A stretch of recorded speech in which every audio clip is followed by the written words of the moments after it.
Hi I am Rahul और welcome on my channel. जैसा कि हम लोग यम लक्ष्मीकांत पॉलिटी पढ़ रहे हैं, उसमें आज हम लोग आर्टिकल 29 एंड 30 पढ़ेंगे।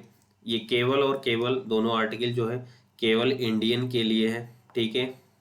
इंडियन सिटीजन के लिए है, बाहरी फॉरेनर के लिए नहीं है, ठीक है। ये है दोनों article cultural and educational right है इसमें, ठीक है। और पहला आर्टिकल 29 है protection of interest of minorities, ठीक है। माइनॉरिटीज के राइट को प्रोटेक्ट कर रहा है आर्टिकल 29। यानी कि माइनॉरिटीज जो है अपना एजुकेशनल इंस्टीट्यूट बनाएंगे, ठीक है, अपनी जो कल्चरल हेरिटेज उसको प्रोटेक्ट करने के लिए। तो उसको जो है संविधान उनको प्रोटेक्शन देता है, ठीक है। जैसे कि मदरसा बनाना और अदर रिलीजन के लिए अलग अलग तरह के इंस्टीट्यूट को बढ़ा के वो अपने रिलीजियस बुक्स टेक्स्ट को पढ़ाएंगे, ठीक है। इसमें क्या क्या प्रोटेक्शन मिला हुआ है, यानी कि क्या क्या राइट प्राप्त है, फंडामेंटल राइट, उसको आज हम लोग पढ़ेंगे। तो article 29 provides any sections of the citizens residing in any parts of India, ठीक है, भारत में कहीं भी रहते हैं, हैविंग अ डिस्टिंक्ट लैंग्वेज, उनका अपना लैंग्वेज हो, स्क्रिप्ट हो, कल्चर हो its own, shall have the right to conserve the same, ठीक है, उनको कंजर्व किया जाएगा, संरक्षित किया जाएगा। Further the no citizen shall be the denied no citizen shall be denied into the any educational institute maintain by the state, सरकार के द्वारा अगर जो है मेंटेन किया जाता है तो उसमें किसी भी व्यक्ति को डिनाई नहीं किया जाएगा, ठीक है, पढ़ने के लिए। और the receiving aids out of funds, अगर वो फंड्स रिसीव करता है सरकार से, ऐसे संस्था है, तो भी जो है वहाँ डिनाई नहीं किया जा सकता। On the ground only on the, ये ग्राउंड यानी कि रिलीजन, रेस, कास्ट अथवा लैंग्वेज, इन सभी के आधार पे जो है बिना भेदभाव के जो है उनको उसमें अनुमति देना होगा, ठीक है। आगे देखते हैं।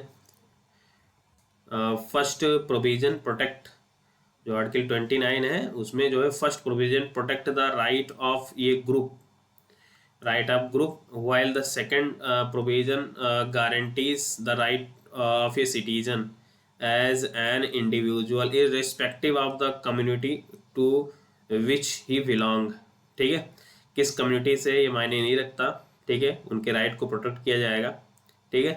आगे article 29 grants the protection to both religious minorities as well as the linguistic minorities, religious and linguistic दोनों माइनॉरिटीज यानी कि भाषाई और धार्मिक दोनों माइनॉरिटीज को प्रोटेक्ट कर रहा है। However, the Supreme Court held that the scope of this article is not necessarily restricted to the minorities only, ये माइनॉरिटी तक केवल लिमिटेड नहीं है, as it is the commonly assumed to be. This is because of the use of the word sections of citizen, ठीक है, section of citizen in the article में use है, include minority as well as the majority के भी right को protect करता है, यानी कि मेजॉरिटी में भी कोई भी अपना स्कूल संस्था चला सकता है, ठीक है, अपने हेरिटेज को प्रोटेक्ट कर सकता है, ठीक है। जैसे इंडिया में हिंदू मेजॉरिटी है तो वो अपने जो है हिंदू के लिए हिंदू के हेरिटेज या उससे रिलेटेड जो एजुकेशन सिस्टम है उसको प्रमोट कर सकता है और उसको जो है सरकार प्रोटेक्शन देगा, यानी कि फंडामेंटल राइट है, ये बोल रहा है, ठीक है। तो केवल माइनॉरिटी इंक्लूड नहीं है, मेजॉरिटी आल्सो इंक्लूडेड, ओके। आगे देखते हैं सुप्रीम कोर्ट ने क्या बोला। Supreme court held that the right to conserve the language include the right to agitate for the protection of the language, okay, and hence the political speech or the promises made for the conservation of the language of a section of the citizen does not amount the corrupt practice, okay। अगर कोई जो है language को protect करने की बात करता है, ठीक है, तो उसको जो है करप्ट प्रैक्टिस नहीं माना जाएगा अंडर द आरपीए एक्ट 1951 के तहत, ठीक है। पॉलिटिकल स्पीच में जो promises made of the conservation of the language of A section society, कोई तेलुगु भाषा के लिए वोट मांग रहा है या कन्नड़ भाषा के लिए वोट मांग रहा है, तो अभी कर्नाटका में चुनाव था, लोग कन्नड़ भाषा को लेकर जो है कांग्रेस पार्टी वाले वोट मांगते थे। तो सुप्रीम कोर्ट ने इसमें अपना वर्डिक्ट दिया है, बोला है कि ये जो है वायलेशन नहीं कर रहा है, ये करप्ट प्रैक्टिस नहीं है।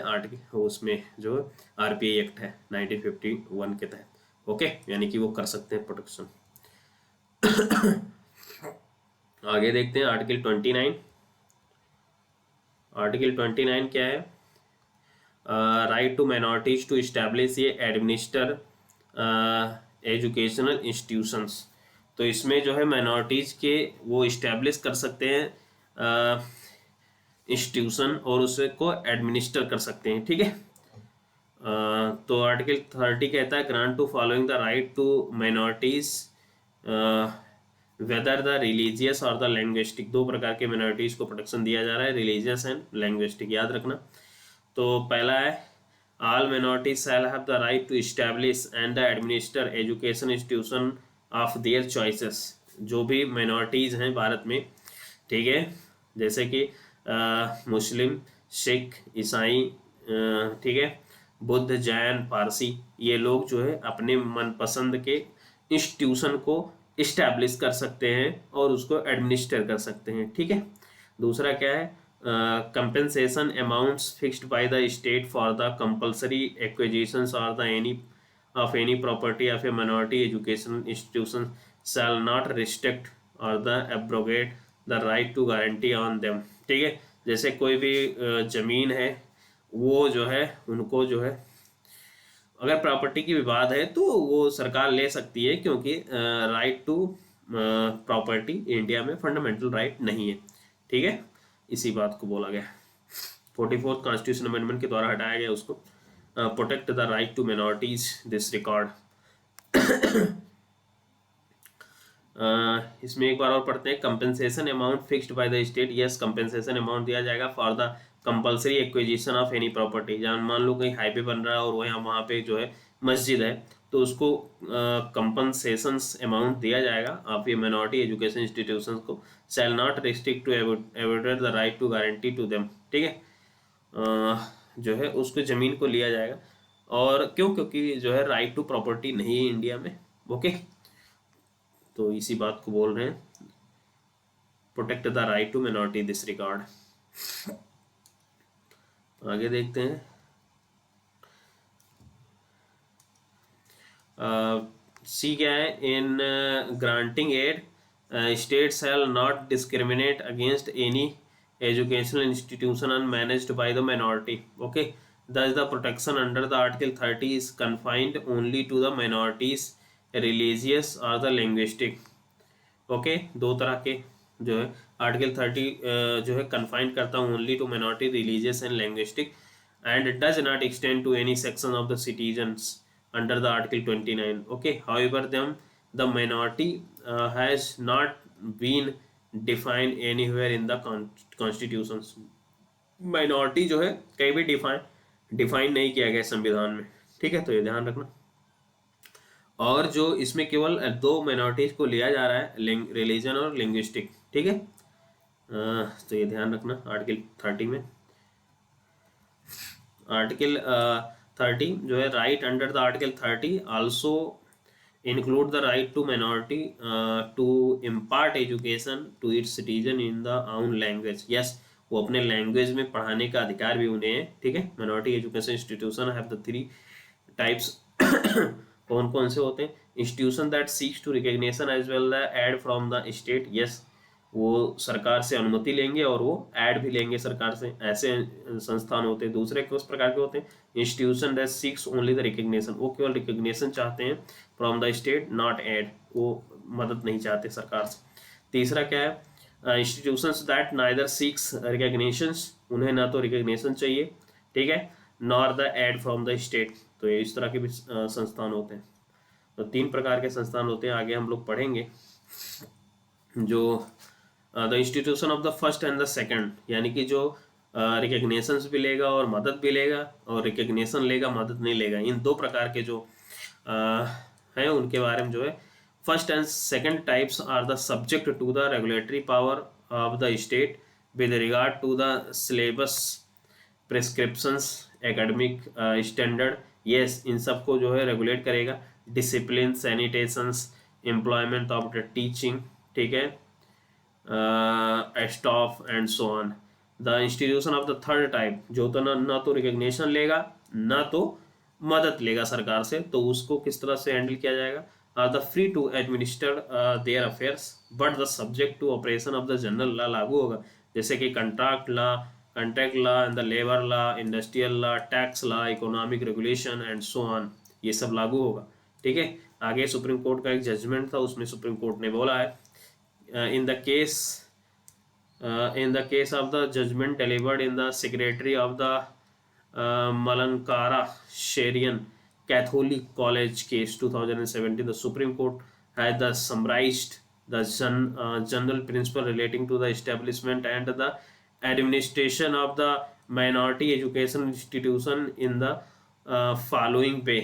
ओके, तो सुप्रीम कोर्ट ने कुछ अपना सजेशन दिया कि the right of the minorities to establish and administer education institution for their the choices comprises the following rights। ठीक है, तो पहला क्या है, choose is the governing body, चुनना होगा इन whom the founders of the institutions have the faith and the confidence to conduct and the manage affairs to the institutions। yes, दूसरा क्या है, to appoint the teaching staff को and teachers lectures and the headmaster etc principals, also the non teaching staffs, and so take the actions if there is the dereliction of duty on the part of any it's the employee। okay, and third है to admit the eligible students of their choices and so set up a reasonable fee structure reasonable fee structure होना चाहिए।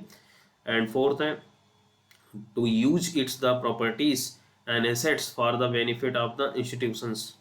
okay, तो institutions के benefit के लिए काम होना चाहिए। आगे देखते हैं the right confined on the minorities under the article 30 is only to the ensure equality with the majority. Okay, for intended to place the minorities in the more advantages position vice versa majority, there is a no reverse discriminations in the favor of the minorities। The general law of the land relating to the national interest, national security, ये सब लागू होगा। Social welfare, public order, morality, health, sanitation. Okay, taxation law लागू होगा, applicable to all as well as will equally apply to the minority as well as. तो यानी कि जो रिस्ट्रिक्शन लगता है फंडामेंटल राइट पे, वो सारे रिस्ट्रिक्शन लगेंगे।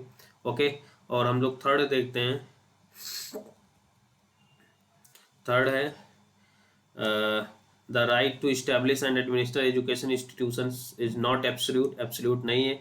Not does it the include the right to the maladministration. ठीक है, there is a no there can be the regulatory measures for the ensuring the educational character, okay, and the standards and the maintaining the academic excellence। there can be the track on the administration as are the necessary to ensure the that of the administration in efficient and sound होना चाहिए and as to the serve the academic needs of the institution।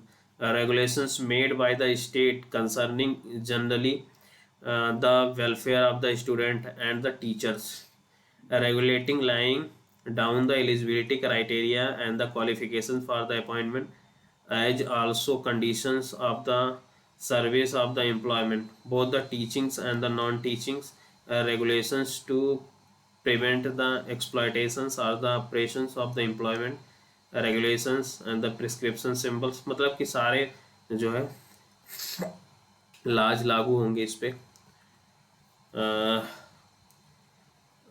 the study fall under this the category such regulations do not in any manner interfere with the right to under article 131 subject to the eligibility condition qualification prescribed by the state being meet unaided minority education institutions will have the freedom to appoint the teachers। yes, ये सब बात तो हम लोग देखें।